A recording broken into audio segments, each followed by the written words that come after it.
Major Diniz na Almeida, quando teve aquele diálogo com o capitão Sebastião Martins, teve a sensação que podia eclodir uma guerra civil naquele momento? 2 pontos antes. Em primeiro lugar, há fogo de terra dirigido pelos paraquedistas que estavam a cercar o ralis. Portanto, a bala de G3 pode ter sido também dos próprios paraquedistas. Segundo, há um impacto de granada de hélio e canhão junto à janela da camarada do soldado Luís, que estava virado para a janela. Outro aspecto, observe-se o tempo de latência que o Sr. Comandante Alcuin Calvão teve, que demorou, acabando por evitamento de responder à resposta da contra-matança de Páscoa. Portanto, matança de Páscoa, sinal contrário. Deixa-nos as suspeitas se nós seríamos assim tão bem tratados como isso em caso de derrota. Responda à minha pergunta. Pergunta agora. Teve a sensação de que poderia haver uma guerra civil naquele momento? Sim, claro. Só que isso também há uma indução em erro que as próprias imagens podem transportar, que é o facto da equipe de televisão que lá chegou, só chegou ao fim de bastante tempo. Portanto, há toda uma situação que pouco tem a ver com a guerra do Solnado, e se ela foi de Solnado, atua em vosso desabono. Eu tenho a maior consideração por alguns dos oficiais que se empenharam da vossa parte na guerra, e aliás fiz referência disso no meu livro. Portanto, não foi tão Solnado, tão E a conversa assim. prévia que antecedeu esta... E a conversa que sucede é cerca de meia hora, 1 hora depois. É difícil calcular o tempo naquelas condições. Agora, isso estava a contar civil, com um sim, ataque à sua unidade? Não da forma como é apresentado, porque diariamente nos eram fornecidos indícios de que poderíamos ser atacados por A e por B, forças evidentemente conotadas com a direita, mas a própria banalização dos avisos leva a um amortecimento das defesas. Sr. Tenente Coronel Vasco Lourenço, a grande novidade deste filme que vimos no início do programa é o depoimento de Salgueiro Meia, em que ele se mostra convicto de que o general Costa Gomes deu luz verde ao golpe do 11 de março, o que até certa altura o apoiou. O senhor está convencido que o general Costa Gomes participou de facto no 11 de março? Não, eu pessoalmente estou absolutamente convencido que não teve nada a ver com isso. Que foi usado. Não tenho dúvida nenhuma de que em Tancos alguns dos militares paraquedistas, e não só, que foram aliciados, o foram com afirmações do género de que o Presidente da República também estaria a apoiar, de que o PS estaria a apoiar, de que outros elementos estariam a apoiar. Aliás, essa é uma prática que, por exemplo, há pouco, quando o Comandante Alcuin Galvão referia o documento, o que ficou conhecido, o documento de Graça Antunes, ou o de Santos, foi dito na altura ao chefe de Estado-Maior-General das Forças Armadas, que era o general Costa Gomes, que lhe pôs o visto, de que a Comissão Coordenadora concordava com ele, que eu próprio concordava com ele, e ele toma a decisão de o mandar recolher quando eu chego junto dele e disse: então o senhor assinou isso? Não, mas a mim garantiram que você concorda com isso. De maneira nenhuma. Então faça recolher imediatamente.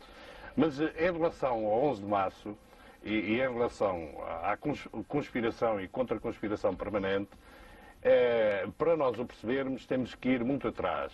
E temos que ir, portanto, a todo o posicionamento que houve desde o início face ao 25 de Abril. Tenente Coronel, não perca o raciocínio, nós vamos ter... Mas eu gostava só de chamar aqui a atenção falar do para um depois, mas para já vamos eliminar o 11 de março, o dia. Então, mas mesmo em cima do 11 de março, interessa ter presente que cerca de 15 dias antes, ou 3 semanas antes, tinha havido um golpe palaciano que esteve preparado. Não, já lá vamos. E que foi abortado. Doutor António Reis, Doutor António Reis, o senhor, como historiador, aqui à partida não terá uma sensibilidade tão apurada no sentido da direita ou da esquerda, mas há uma coisa que é dita na reportagem e que o Comandante Alcuin Galvão também deixou no ar: o envolvimento do PS. Houve ou não houve, tendo em conta a sua pesquisa? Obviamente que não houve envolvimento do PS nas operações ou na preparação do 11 de março. Mas o PS sabia do golpe e embora depois do golpe, toda uma ala do MFA, ligada ao general Vasconcelos, tentou responsabilizar também o PS pelo seu envolvimento no golpe do 11 de março. Mas é evidente que havia, entre o 28 de setembro e o 11 de março, não posso negar, o próprio Dr. Mário Soares já o reconheceu publicamente numa entrevista, contactos entre dirigentes socialistas e o general Spínola e oficiais ligados ao general Spínola. Entre o próprio Mário Soares e o general Spínola? Não, o próprio Mário Soares. Havia dirigentes socialistas que frequentavam, que contactaram o... É um não dado histórico que nas vésperas do 11 de março o Dr. Mário Soares visita o general Spínola na sua casa em Massamá. Há um oficial de afeto a Spínola que garante isso? Isso não posso de maneira nenhuma confirmar. Mas eu penso que o que é interessante do ponto de vista da história é precisamente tentar compreender porque é que se gera no país esse ambiente. Mas, Dr. António, porque é que do ponto de vista da justamente história, há ligações, porventura, entre o general Spínola e dirigentes do Partido Socialista nessa altura, porque é que, sobretudo, acaba por rebentar esta operação. Mas, Dr. António Reis, veja que os oficiais que conspiraram no 11 de março estão hoje quase todos em Belém. E isso, pelo menos, repare, é um dado histórico que prova que houve algum envolvimento do Dr. Mário Soares com... É que oficiais como o Brigadeiro Monge, como o general Almeida Bruno, eles não estão envolvidos diretamente no golpe do 11 de março. Nós temos justamente de distinguir, na origem do 11 de março, os chamados oficiais pinolistas, que estavam num outro tipo de estratégia.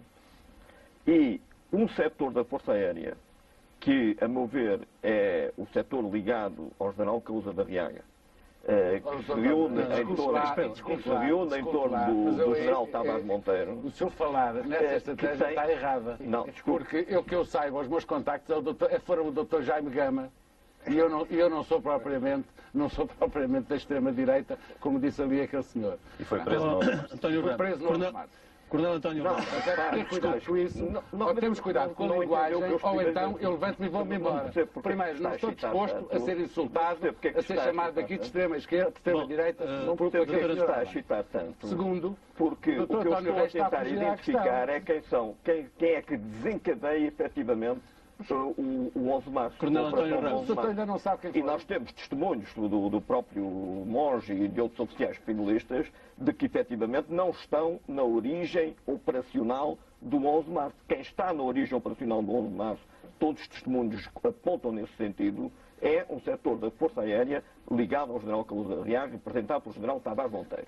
Bom, isso está mais do que Coronel António Ramos, diga-me uma coisa. De qualquer maneira, o senhor chegou a prever a possibilidade de executar um golpe palaciano em Belém, caso não se realizassem as eleições. Isto é verdade ou não? Estava programado para depois do 25 de Abril, se não se realizassem eleições. As eleições estavam previstas para 25 de Abril, convém Estavam previstas para 25 de 12 de Abril. 12 de Abril. Depois acabaram por ser passadas já. Ora bem, e se efetivamente não se realizassem eleições, se viciassem os elementos e os resultados dessas eleições, concretamente, se o PC fizesse a chapelada que aprendeu a fazer com o Dr. Salazar, é evidente que havia um golpe que seria comandado por mim. Assumo inteiramente que faria um golpe nessa altura para repor a legalidade. Em que é que consistia esse golpe? Era muito claro e muito simples.